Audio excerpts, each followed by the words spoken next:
बिस्मिल्लाहिर्रहमानिर्रहीम। अस्सलाम वालेकुम। आप देख रहे हैं मेरा यूट्यूब चैनल महबूब टीवी। मैं हूं आपका दोस्त, आपका भाई महबूब अहमद।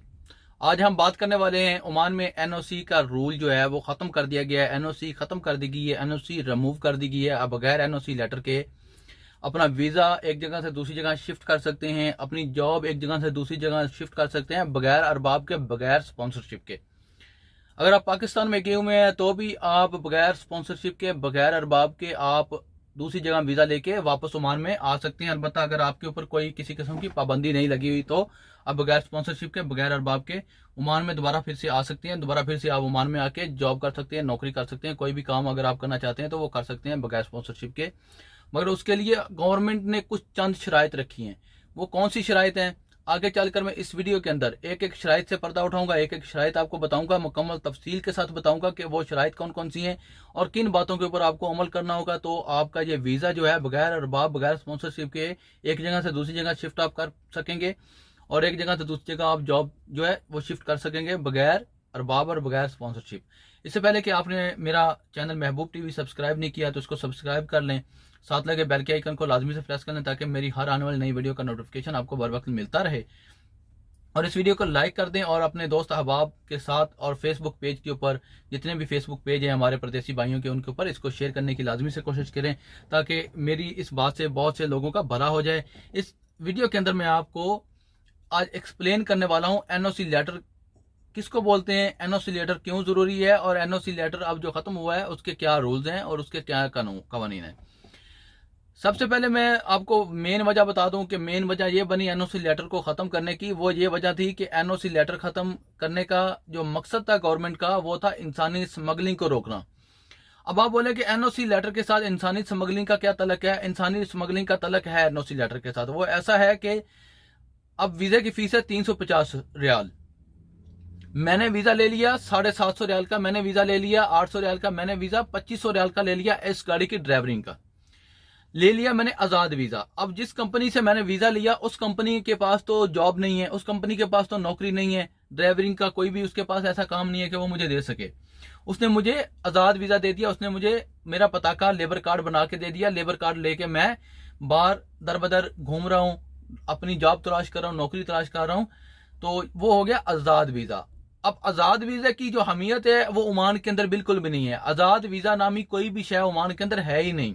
ओमान खुद ROPO खुद बोलता है, ROP खुद ये बोल रहा है कि आज़ाद वीज़ा है ही नहीं। अगर कोई आपको बंदा आज़ाद वीज़ा देता है तो वो इंसानी स्मगलिंग के जुमरे में आता है। अब आपको मालूम पड़ गया कि इंसानी स्मगलिंग का एनओसी के साथ क्या तलक था। अब चलते हैं शराइत की जानब। पहली शराइत यह है कि अगर आपके अरबाब के पास, आप जिस कंपनी के अंदर काम कर रहे हैं उस कंपनी में आपको 2 साल मुकम्मल हो चुके हैं तो आप बगैर एनओसी लेटर के, बगैर स्पॉन्सरशिप के, बगैर अरबाब के आप एक जगह से दूसरी जगह जॉब शिफ्ट कर सकते हैं। अब वीज़ा चेंज करना भी बिल्कुल सेम इसी तरह, आप वीज़ा बगैर स्पॉन्सरशिप के, बगैर किसी चीज़ के आप दूसरी जगह से वीज़ा ले सकते हैं।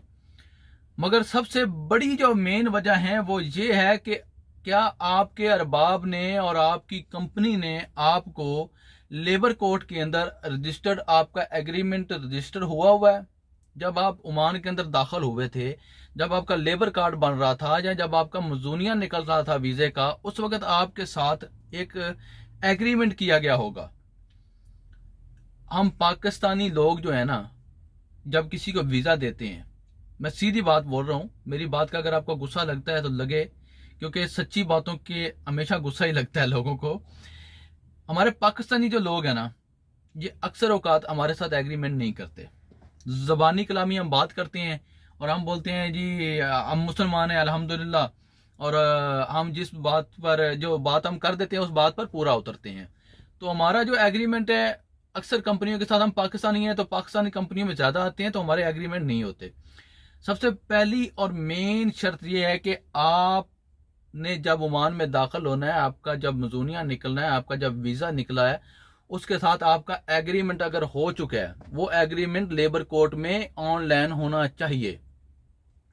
अगर वो लेबर कोर्ट में आपका एग्रीमेंट जो कंपनी के साथ, अपने अरबाब के साथ, अपने स्पॉन्सरशिप के साथ जो हुआ है, वो आपके पास मौजूद है और उसकी मुद्दत खत्म होने वाली है। चाहे आपका वीजा जो है 10 दिन बाकी है, 20 दिन बाकी है, 25 दिन बाकी है, 1 महीना बाकी है, लेकिन उस एग्रीमेंट की मुद्दत खत्म होने वाली है। चाहे वो एग्रीमेंट 6 माह का था, 1 साल का था, 2 साल का था, उस एग्रीमेंट की मुद्दत खत्म होने वाली है। वो एग्रीमेंट आपका लेबर कोर्ट में ऑनलाइन है, तो आप एक जगह से दूसरी जगह जॉब शिफ्ट कर सकते हैं, वीजा चेंज कर सकते हैं बगैर अरबाब के, बगैर स्पॉन्सरशिप के। उम्मीद करता हूं कि मेरी इन तमाम बातों से आपको अच्छी तरह समझ आ गई होगी कि मैं क्या कहना चाह रहा हूं। कि अब आप अगर पाकिस्तान से ओमान में आ रहे हैं तो आप कोशिश कीजिए, जब आप वीजा ले रहे हैं, एक तो आजाद वीजा ना लीजिए, क्योंकि आजाद वीजा जो है वो इंसानी स्मगलिंग के जुमरे में आता है। आजाद वीजे की कोई हैसियत ओमान के अंदर है ही नहीं, तो हम कैसे आजाद वीजा ले रहे हैं? इतने पैसे दे रहे हैं, इधर आके सैलरियां क्या हमको मिलती हैं? सैलरियों का तो आपको इल्म है ना। उधर आपको बताई जाती है आपको 350 रियाल दिए जाएंगे। जब हम कैलकुलेटर करते हैं तो हो ये तो भाई 2-3 लाख रुपए बन के अब मौजें लग गई। जब हम ओमान में मस्कत एयरपोर्ट के ऊपर लैंड करते हैं तो हम अपनी कंपनी में जाते हैं, तो दूसरे दिन हमको बोला जाता है भाई आ जाओ, आप ड्राइवर हो, गाड़ी की चाबी उठा लो, आप लेबर वाले हो, झाड़ू पकड़ लो, ये कर लो, वो कर लो, आ जाओ ट्रॉली पकड़ लो, आ जाओ तबूक उठाओ। तो क्या सैलरी क्या है जी? आपकी सैलरी लगी 120 रियाल और खाना हम आपको देंगे। अगर आप खाना खुद खाना चाहते हैं तो 140 रियाल हम आपको दे रहे हैं। तब हम सोचते हैं कि यार मैंने आज़ाद वीज़ा भी लिया, ठीक है, मैंने इतने पैसे भी दिए, मैंने मेहनत भी बहुत की, मैंने भाग दौड़ भी बहुत की, अब सैलरी मेरे को इतनी मिल रही है, ये तो मेरा बन गया, मैं भी खुद भी अगर 10-20 रियाल खर्चा करूं तो ये तो मेरा बन गया 35-36-38 हज़ार 40 हज़ार रुपए के करीब।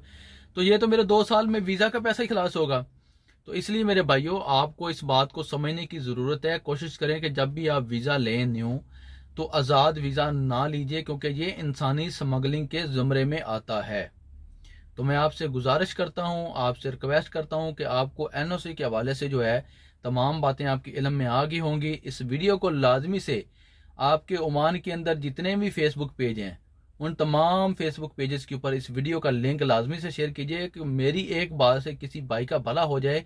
तो इससे बेहतर और अल्लाह पाक से क्या चाहिए? किसी की दवा मिल जाएगी, कोई खुश हो जाएगा, किसी को मेरी बात समझ में आ गई होगी।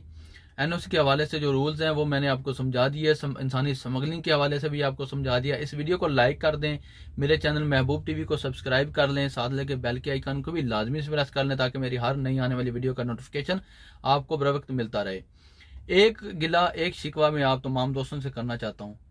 मैं बहुत खुश होकर आप लोगों को ओमान के कवानीन के हवाले से, ओमान की न्यूज़ के हवाले से अपडेट रखना चाहता हूँ, मगर आप लोग मुझे रिस्पांस नहीं देते। आप मेरी वीडियो को लाइक नहीं करते। आप वीडियो देखते हैं, 2-3 मिनट की वीडियो देखी, छोड़ दी, लाइक नहीं किया, कमेंट नहीं किया, चैनल को सब्सक्राइब नहीं करते। यार गुजारिश है, मैं आप लोगों के लिए मेहनत करता हूँ, ठीक है, वक्त लगता है इन चीज़ों के ऊपर, रिसर्च करने में, बातें ढूंढने में, तमाम कवानीन देखने में, सब कुछ करने में थोड़ा टाइम लगता है। तो आपसे गुजारिश करता हूँ कि लिहाजा मेरी वीडियो के ऊपर लाइक भी किया करें, कमेंट भी दिया करें और मेरे चैनल को सब्सक्राइब लाजमी कर लें। अब इसी के साथ मैं तमाम दोस्तों से चाहता हूँ इजाज़त। अल्लाह पाक आप सबका हामी नासर हो। पाकिस्तान जिंदाबाद।